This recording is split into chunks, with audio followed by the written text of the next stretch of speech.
Alors bien, bonjour et bienvenue dans cette toute nouvelle vidéo. Aujourd'hui, je veux vous parler d'un sujet qui est quand même tout de même intéressant. C'est pour qui Jésus revient-il?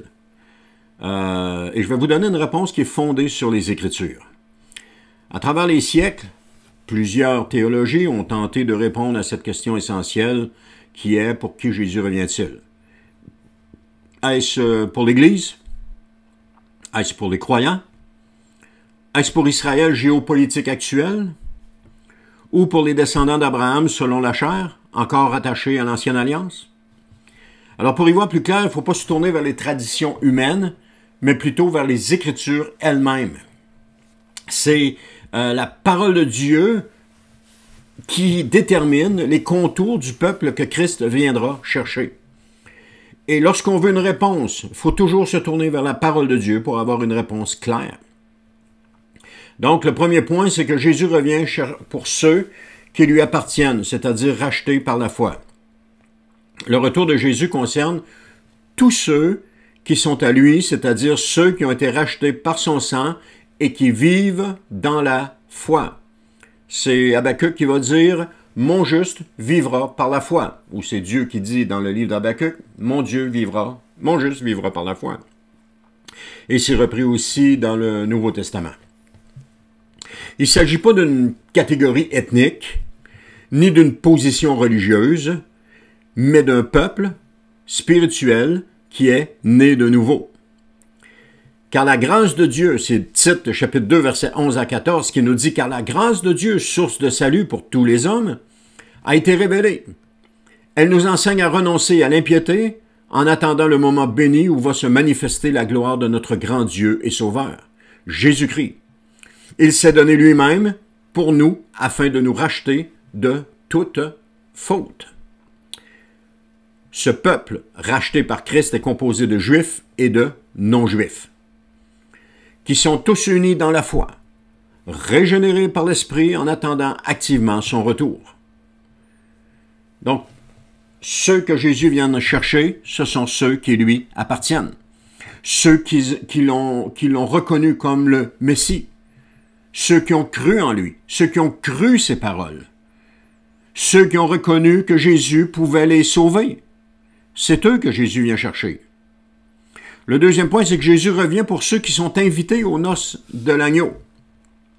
Et ici, je vais vous en surprendre quelques-uns, bien entendu, c'est que contrairement à une mauvaise conception qui est largement répandue, l'Église n'est jamais appelée l'épouse de Christ dans les Écritures. Elle est plutôt décrite comme les invités au festin des noces. Et là, j'en entends certains qui me disent « Oh oui, mais dans Éphésiens, ça dit qu'elle est l'épouse de Christ. » Non! Dans Éphésiens, chapitre 2, ça ne dit pas qu'elle est l'épouse de Christ. Paul fait un comparatif de l'amour qu'un homme devrait avoir pour sa femme, comme Christ, l'amour de Christ pour son Église. Mais jamais Paul ne va dire que l'Église est l'épouse de Christ. C'est une déduction que les gens ont fait à partir de ce passage, et c'est une mauvaise interprétation de ce passage. Alors, soyons clairs sur le sujet. Vous pouvez aller voir, chercher, regarder, est-ce que c'est mentionné l'épouse de Christ? Et vous allez voir que non, ce n'est pas mentionné. Par contre, l'Apocalypse est très clair sur ce point. L'épouse est la nouvelle Jérusalem, c'est-à-dire la ville sainte, la demeure de Dieu avec les hommes. C'est dans Apocalypse 21, 2, qui nous dit « Puis je vis descendre du ciel, d'auprès de Dieu, la ville sainte, la nouvelle Jérusalem, préparée comme une mariée, qui s'est faite belle pour son épouse, pour son époux. » Et Apocalypse 21, versets 9 à 10, c'est l'ange qui parle à Jean et qui lui dit « Viens, je te montrerai la mariée. » Et si c'était l'Église, ça serait mentionné que c'est l'Église. Mais ce n'est pas l'Église. Il dit « Viens, je te montrerai la mariée, l'épouse de l'agneau. » Et Jean écrit « Il me montra la ville sainte, Jérusalem, qui descendait du ciel d'auprès de Dieu. » L'épouse de Christ, c'est la nouvelle Jérusalem qui descend d'auprès de Dieu. Ce n'est pas l'Église. L'Église n'est pas vue comme étant l'épouse de Christ. L'Église est vue comme étant les invités aux noces de l'agneau. On peut regarder les croyants fidèles, quant à eux, sont appelés à participer aux noces. Ils sont appelés à participer aux noces en tant qu'invités, ayant revêtu le vêtement de noces, symbole de la justice reçue par la foi. Ça nous dit dans Apocalypse 19, 9, « Heureux ceux qui sont invités au festin des noces de l'agneau. » Et je pourrais juste vous poser une question bien simple, je fais une petite parenthèse ici. Si l'Église est l'épouse de Christ, qui sont les invités au festin des noces? Je vous laisse avec la réponse. Je vous laisse répondre par vous-même. Donc, le royaume des cieux ressemble, dans Matthieu 22, les versets 2 et le verset 4, ça nous dit, « Le royaume des cieux ressemble à un roi qui organisa un festin de noces pour son fils. Puis il dit à ses serviteurs, le repas des noces est prêt. Le repas des noces est prêt. » D'autres passages démontrent bien ce fait, par exemple dans Matthieu 22, 2 à 14, qui nous dit « Le royaume des cieux est semblable à un roi qui célébra les noces de son fils. » Donc les invités de la noce dans ce passage sont les gens de toute origine qui représentent ceux qui répondent à l'appel de Dieu. Luc 14, 15 à 24 nous apprend « Un homme organise un grand festin. » Alors ceux qui entrent sont les pauvres, les estropiés, les aveugles, les boiteux. C'est une image des croyants humbles et repentants. Matthieu 25, 1 à 13 nous enseigne que les 10 vierges entrent dans la salle des noces. Ce sont les participants et non l'épouse. C'en est une autre mauvaise interprétation. Les vierges ne sont pas l'épouse. Si les vierges étaient l'épouse, il y en a 10. Est-ce que Jésus marie les 10? Ça ne fait pas de sens. Et s'il en marie une, c'est laquelle? Le texte ne le dit pas. Donc les vierges, ou une des vierges, ne peut pas être l'épouse. L'épouse, c'est la Nouvelle Jérusalem, comme nous dit Apocalypse. Donc à la lumière de ce qu'on vient de voir, Jésus revient pour ceux qui sont prêts, saints, fidèles et nés de l'Esprit. Il revient afin de les introduire dans son royaume éternel, en tant qu'invités honorés aux noces de l'agneau et non comme l'épouse elle-même. Un autre point, c'est que Jésus ne revient pas pour Israël géopolitique, mais pour le véritable Israël de Dieu.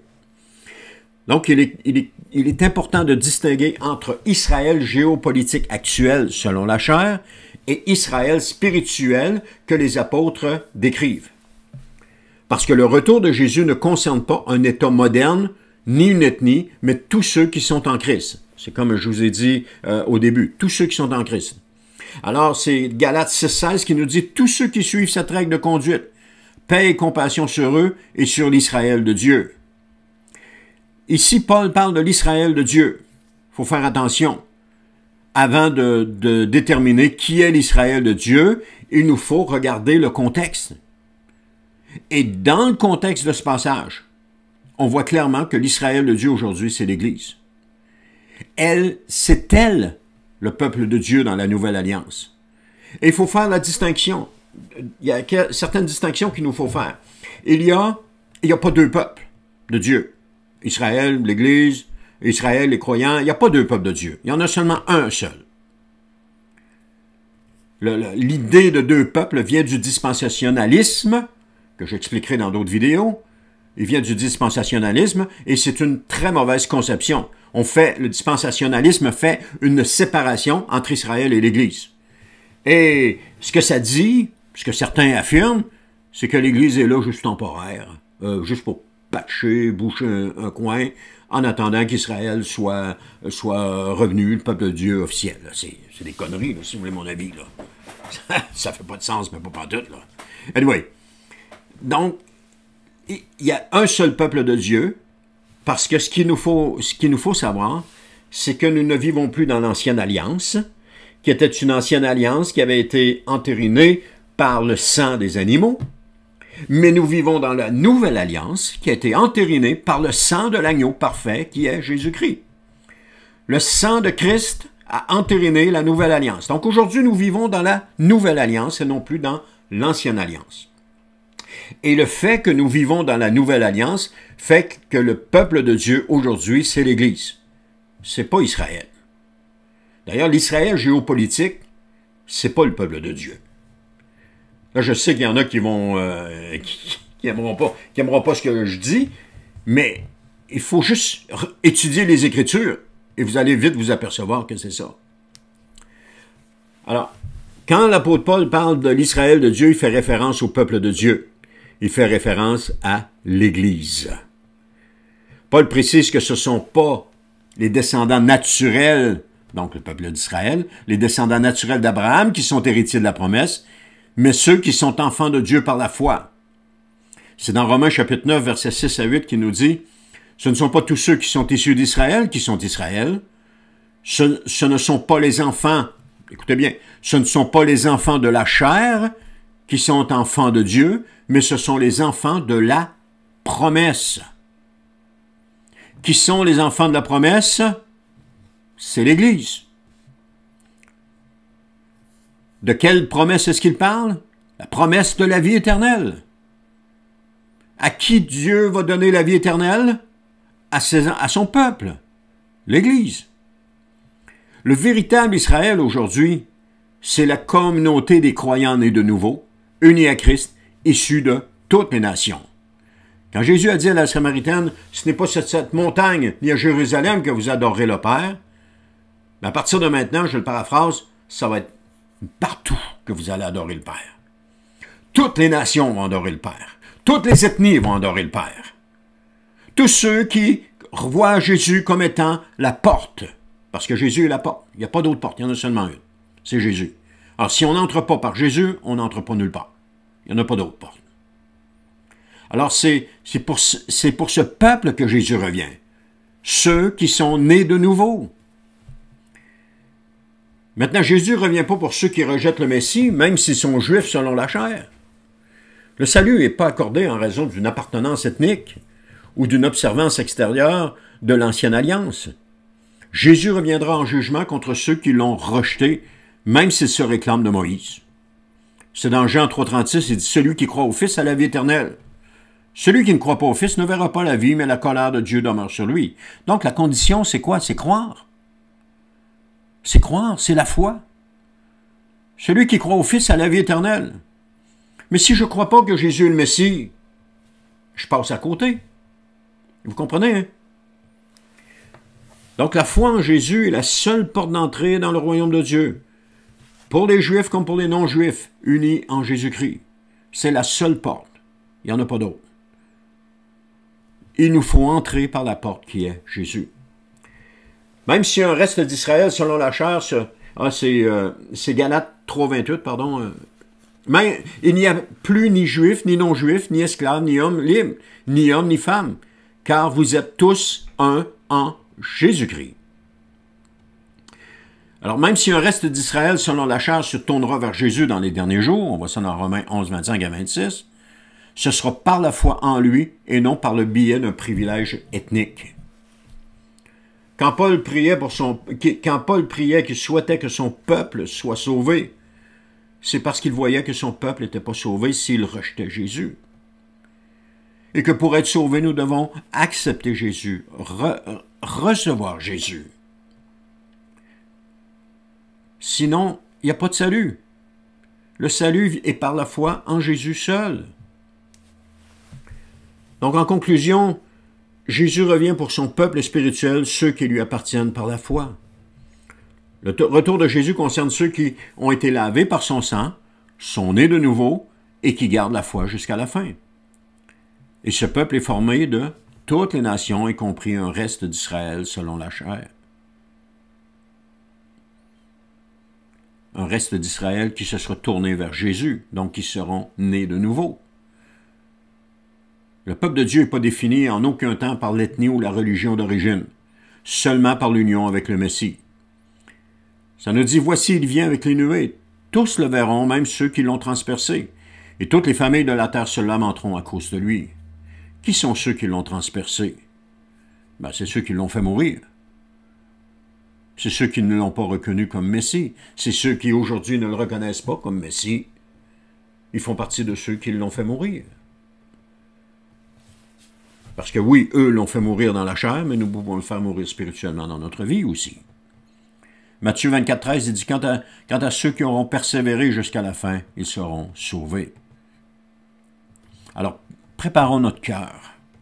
Soyons trouvés fidèles, revêtus du vêtement de noces, car le roi revient chercher tous ceux qui l'attendent avec amour, foi et persévérance. Alors merci d'avoir été à l'écoute et on se dit à la prochaine pour une autre vidéo.